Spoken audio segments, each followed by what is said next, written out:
My guests tonight include Lord Boothby and Miss Mai Zetterling. But first, one of our rising stars of the theatre, a member of the Royal Shakespeare Company, once described as the sex queen of that company. Indeed, the point about her is that the critics spend as much time discussing her physical attributes as assessing her acting ability. One called her an amorous boa constrictor. Others have called her sensual, graceful, and the final accolade, and I quote, "She's especially telling in projecting sluttish eroticism." She is Miss Helen Mirren.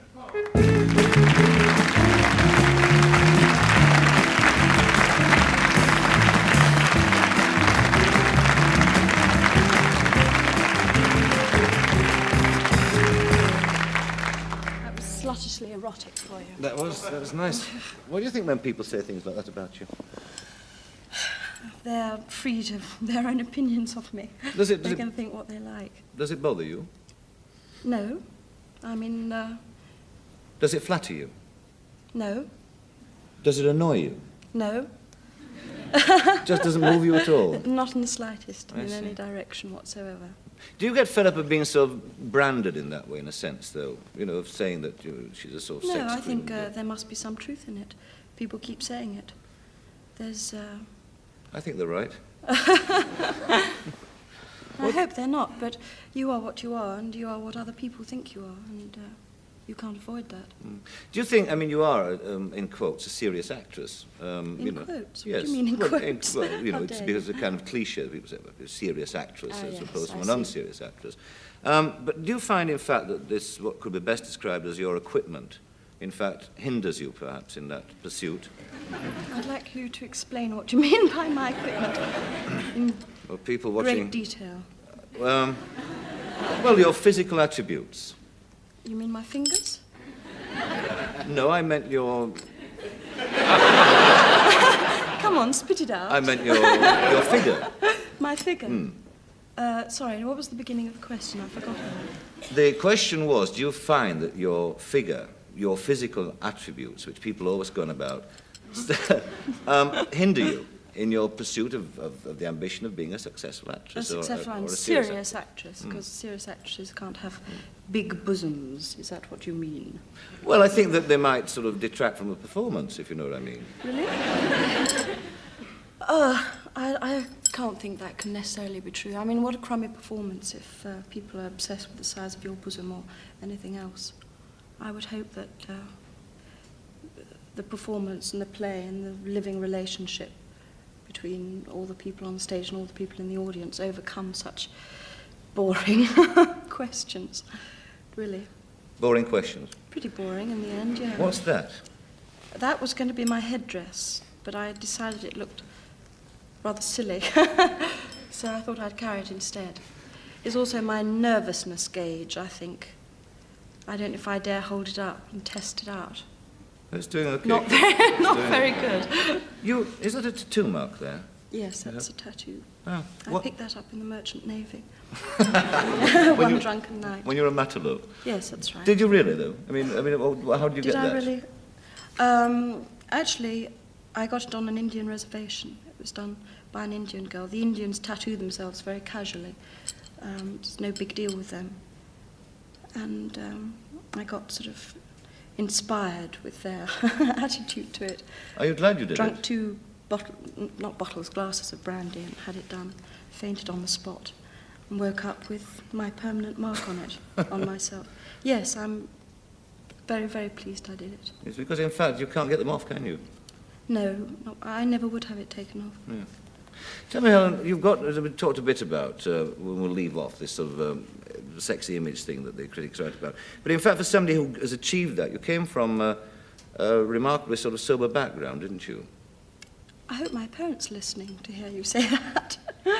Yeah, Well, my parents were pretty sober, I suppose. I But mean, what they kind of didn't people drink. were they? I hate calling people anything. They were my parents, my beloved parents.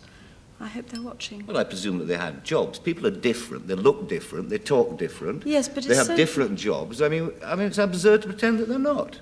Yes, but it's very dangerous to stick labels. I mean, if I was to say my parents were middle class, everyone's got a different idea of what middle class means. Well, were they middle class, in your view? Well, I suppose so, yes. And you went to convent as well, didn't you? Yeah, I went to a convent grammar school. You enjoy that? Not very much. I don't like schools. I was a teacher later on. I didn't enjoy that either.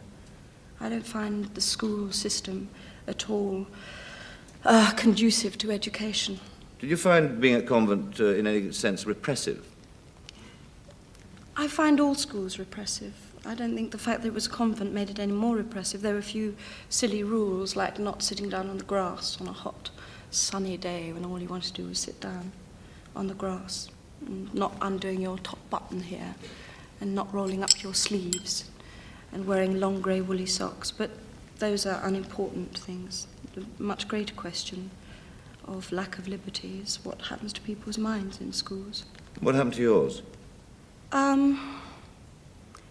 I don't know. I'm still finding out, I suppose. I think you go on living with what happened to you in your early life for the rest of your life. Did you want to be an actress at that point when you were at convent? Yes, I did. Oh, very much so, yes. It was... No, I first discovered I wanted to be an actress when I was at primary school, actually. I played the Virgin Mary. Why do they laugh? I didn't laugh. I kept a straight face. And I was really rather good. People said I was good, anyway. And I got that terrific feeling of, I don't know, of being good at something, I suppose, and other people recognising it. I remember that very clearly, that feeling. And you've never been sidetracked in that ambition at all, then, since then? Oh, greatly sidetracked, yes. I've been wanted to be practically everything I can think of. And I admire the people who are more than one thing enormously. I admire your guest who's coming on soon, Ilyena Lydia, for exactly that reason. She's achieved many different things in her life, and I would like to be that. I don't find acting the be-all and end-all of existence at all. So how else, then, do you think you might, in future, perhaps fulfill yourself? Would it be in directing, writing, like Ilyena Lydia, or what? I'm not a planner. I don't like plans of any sort. So I believe in a true following of instinct, and that's a difficult thing to describe, because it's not just doing what you want to do. That's not following your instinct. That's a very sort of impoverished idea of it. But really following your instinct in the sense that you keep yourself always open to possibilities, and when the possibilities come, you recognise them and you go with them. I just hope that other possibilities will occur in my life. Well, you had once worked, didn't you, as a fairground barker? Barker, yes. Well, it was a sort of Saturday morning job I did when I was at school, much to the fury of my parents, for example. Well, what did it require you to do? What did you have to do? I stood at a dart stall, and I called out to the people who were walking by to try and attract them to my stall as opposed to anyone else's. I've always been very attracted by fairground circus life, you know, a transient life like Why? that. I don't know, I can't say why. You know, it's like that song by, who is it by? Shirley Bassey, is it? I wanted to join the circus. No, go on, you tell me, what's the name? Eartha Kitt, exactly. That's my sort of one of my theme songs, absolutely. You were quoted recently saying that you like sort of fairground men with greasy hair and leather jackets, you said. Would that be another reason, perhaps, why you enjoyed being in a fairground? Possibly, or possibly I got the idea while I was there. It's not so much that I like men who look like that, but yes, I suppose I do, but I mean I strongly dislike men who look in another way. Like men who wear very nicely cut suits. I mean, I wish you'd worn your leather jacket. I bet you do at weekends, don't you? I've only ever worn... You just don't on the TV. I do wear a leather jacket, actually. I wore a leather jacket, I bought one once, a leather jacket, a shiny new job. I felt very embarrassed in it. Does anybody... leather jackets have to get old as you get now old. You tell me, you see. You have to live in them. But I felt very embarrassed about it, as you do when you change skin, so to speak, you know. And I was going to wear it on the show, and I thought I'd test it out on other people. And I got in the lift at the 7th floor of the television centre. It was jammed with 20 people in the lift. and I was forced up against the door, you know, the petition, and I felt sure they were all talking about me behind my back. Paranoia. Right. You know the feeling? I know the feeling That's right. well. And it dropped down to the 4th floor, and it opened, and there was Eric Morecambe. And he put his glasses on the side of his nose and said, "Parky, you look like a tall wallet." I should take him to task about that if I ever meet him. Let's talk about nudity, not clothes. Let's talk about the fact that you, in fact, have taken your clothes off on screen and partly disrobed on stage as well. Do you have any sort of feeling of embarrassment about it when you do it? Yes, I used to. I didn't enjoy it at all. But I felt that that was my problem, basically. Again, one of those things that you were taught at school that you spend the rest of your life fighting to get out of. There are lots of reasons for feeling uncomfortable about taking your clothes off in a movie, and one of them is that basically, whatever the director says, you know, basically you know that it's being done for commercial reasons. And it's a male chauvinist kind of, you know that phrase, I'm sure. I've heard it before. You've heard yes, it before, yes. right. But, and I think that that's probably the main source of the discomfort, is that you somehow feel as though you're being got at and you can't quite explain why. For instance, I used to go swimming in Jamaica with my friends without any clothes on. And that was no embarrassment at all, just a very nice feeling.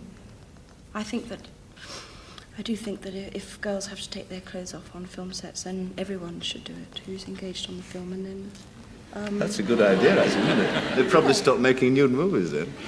You mean the perhaps director they will, and... perhaps they... Yes, everyone on the film set should just... Because the thing about being naked, in that sense, is that you're the only one. You know, you're all alone. And everyone else has got their clothes on. It's just a funny feeling. It's not nice to be the outsider. Yes, yes. And yet, of course, you curiously enough, well, perhaps not curiously enough, you refused to pose in the nude for Playboy, didn't you? Yes, I did. I find that Playboy a pornographic magazine. I mean, much more pornographic than Screw or any of those so-called pornographic magazines. It's disgusting because it's pretentious and romanticised and sort of, I don't know, it's just money. It's just it's just a book of money and an attitude to money, basically. Diana Rigg says she wouldn't do it for the same thing because Really? she refused to have a staple through a navel. Now let's talk about what's coming up next for you, because in fact you're going to, in 2 weeks' time, isn't it, appear with the Royal Shakespeare Company? Is it 2 weeks? Yes, beginning of March. That's right, in Lady Macbeth. No, it's not called Lady Macbeth. I know it's not called Lady Macbeth. You're playing Lady Macbeth. I'm playing Lady Macbeth, Yes, that's indeed. right. How do you go about approaching a part like that, which has been done so many times by so many great actresses? You just go at it like anything else. Take the bull by the horns. The fact that it's been done by hundreds of actresses better and worse than you before, and will be done by hundreds of actresses better and worse than you after you's, irrelevant. It's a good part, it's a good play, and it's got something to say to you personally as an actress appearing in it, and something to say to the audience watching it. And that's all that you've got to be interested in or involved in, I think. Yes. Are you aware, too, as somebody who works with the Royal Shakespeare Company, that there are a lot of people in this country who are very much put off by Shakespeare? I mean, you've obviously thought about this, but anybody... Oh, I'm sorry. Gesundheit. Is it hay fever? I think so, yes. I sneezed earlier on today when I was doing a radio recording disastrously. Have you ever you must have obviously considered that point and wondered why perhaps it is? What? I'm sorry. What were you saying? Why is what? I'm not being difficult. No. Sorry. No, you wouldn't be difficult, would you, at all? Water at this moment. I'll tell you what, we'll forget about composure. that. We'll forget about that question. And while you regain your composure, in a moment I'm going to show you some film. In the meantime, Helen Mirren, thank you very much indeed. Thank you.